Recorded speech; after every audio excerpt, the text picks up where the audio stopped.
welcome. I'm Kristen Schoenstein. I'm the Executive Director for the Next Gen Customer Experience Event Series. Welcome to our first Google Hangout. And the purpose of these Hangouts is to talk about some of the research that we've been doing over the past few months with the industry, and also talk about some of the issues and challenges and topics that we're going to be addressing at our 2015 event, which is March 23rd through the 25th at the Omni in San Diego. So we're really excited for the event. We're gearing up right now. But before you all join us in San Diego, we are going to talk about some of the research that we've been doing. So we put together a director's report based on some of our findings, and it includes some industry drivers that we've identified. And so we're going to look into that a little bit. And I'd like to introduce Mike Wittenstein. Mike's been working with us on this event for a couple years, and he is the CEO and founder of StoryMiners, which is a customer experience consultancy. So Mike, I'm going to turn it over to you to talk a little bit about your background and some of the changes that you've seen in customer experience over your many years of working in this space. Sure. Thanks, Kristen. It's great to be a part of NextGen again. My first exposure to customer experience was way back before Y2K in 1999 when I was working with IBM as their key visionary. There, in a thought leadership marketing position, my job was to articulate and introduce IBM's strategy to some of its blue chip clients. We worked with McDonald's on a wireless drive-through, with Wingate Inns on a deskless check-in solution, with Partnership for Drug-Free America, Best Buy, and a bunch of other brands. And what I found so cool about customer experience back then was that it was the one methodology or offering, one way of working that touched all the different parts of the business in a way that they could understand and they could get on the same page. And what's needed today in customer experience is exactly the same thing. Customers' needs are changing so much, their preferences are all over the place.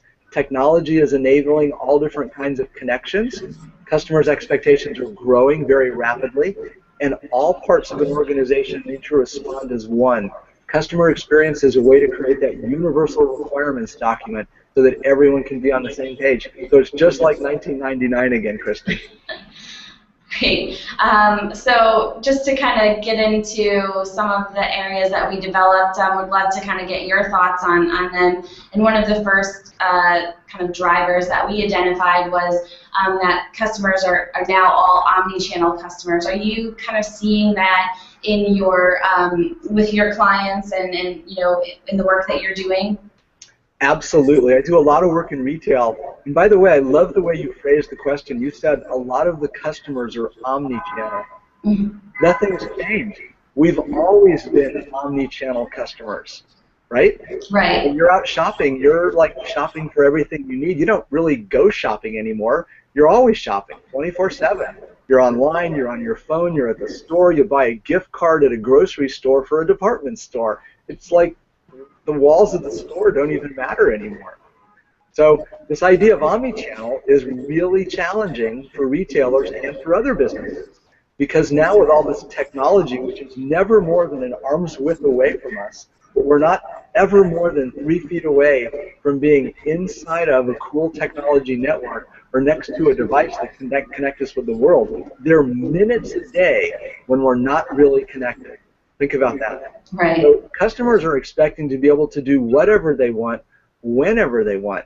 And that's not the way businesses are organized. They were organized on the old Henry Ford, and the cotton gin, the mass marketing, the mass production mentality of do a lot of the same thing at one time in one place and then distribute it. So the 4 Ps of marketing are all but dead, if you will. And it's challenging for these companies to figure out how to handle customer experience. I want to share one thought with you, and then I'll give you the mic back. So often, companies think they need to get customers to do things a certain way. They try to modify their behavior so that they'll fit their business model better. But the leading edge of customer experience right now isn't so much on the customer side, it's on the company side, trying to get the companies to do the right things for their own customers. That's the leading edge and where most of the opportunity lies today. Did you find that in the research too? I missed that last part you said about companies. Oh, the challenge in customer experience now isn't so much about understanding the customer. We know how to do that. We know how to create better customer experiences. The hard part now is on the delivery side. It's getting all the different parts of the company coordinated to deliver a single, useful, memorable, valuable experience for the customers. Because at the end of the day, that's what they want. Right. I mean, that's a huge challenge because a lot of the organizations are still operating in silos, and you're trying really hard to work together across functions, but it's definitely a challenge. And so now that they're becoming more coordinated with their marketing efforts and with the way that they speak to the customer, it's becoming a better experience, but it's definitely still a work in progress, and we're hearing a lot of challenges on that front. Yeah, so at NextGen, I understand you have some very cool speakers to open things up and some very cool roundtables and workshops to address that and some other hot topics.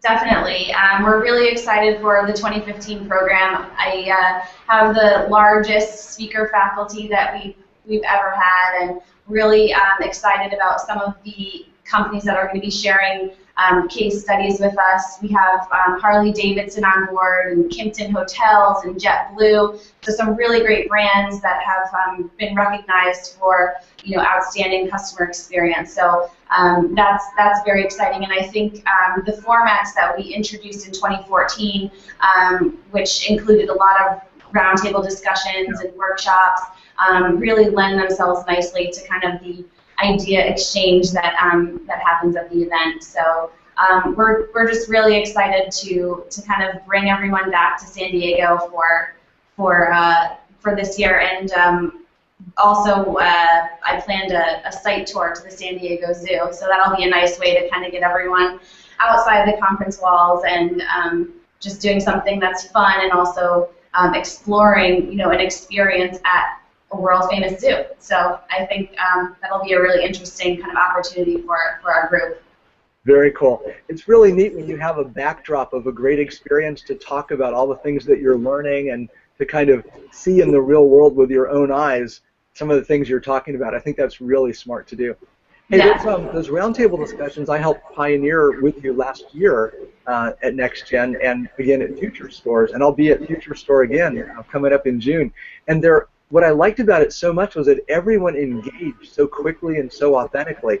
Everyone that comes to NextGen and Future Stores has stuff on their mind. They're using the events not only to network and pick up new ideas, but they're thinking about their own problems and issues and projects and using the conference as a backdrop to problem solve and ideate.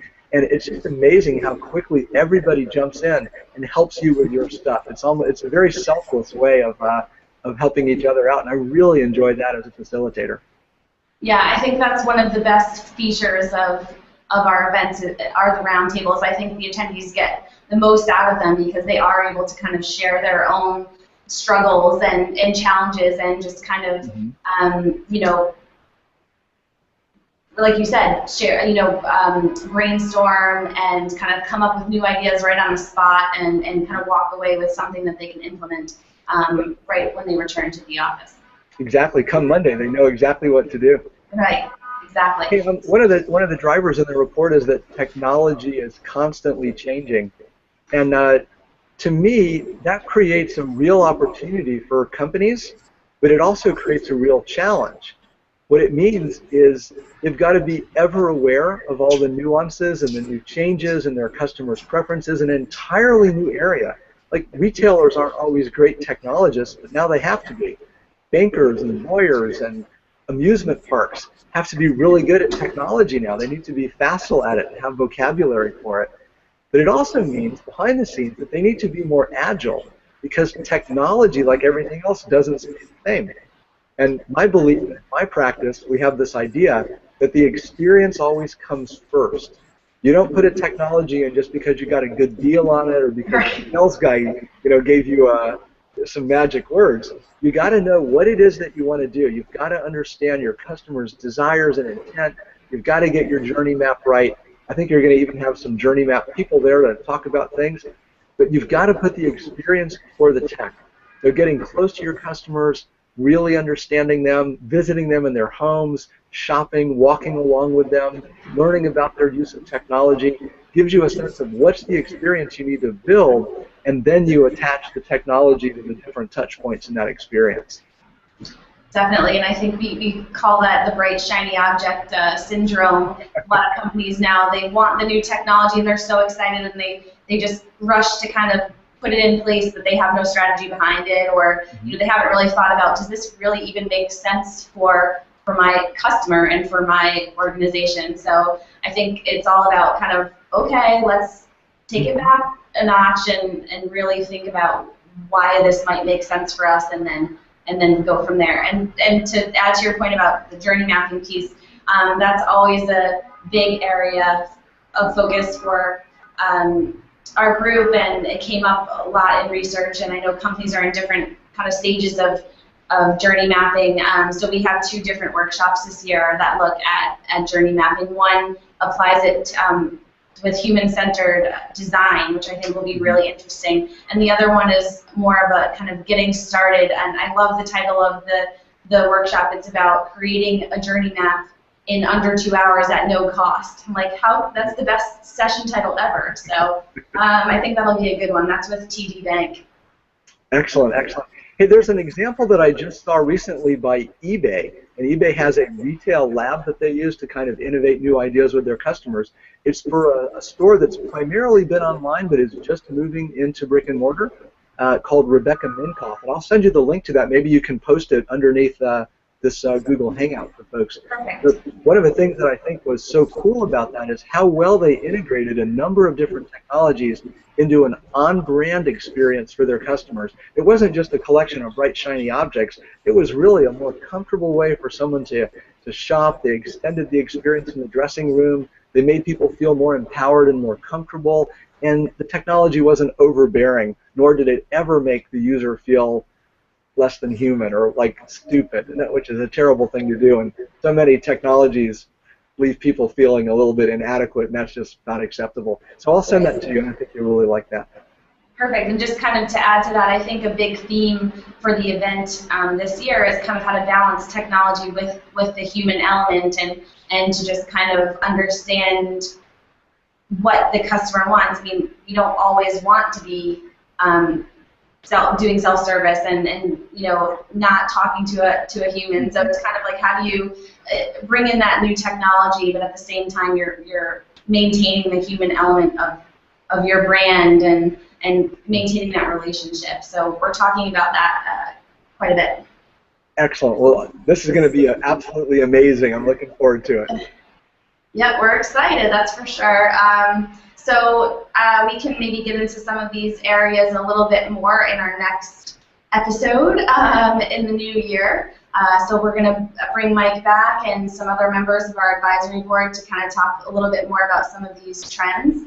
But I thank you guys so much for your time today, and thank you, Mike. And we'll be back in the new year.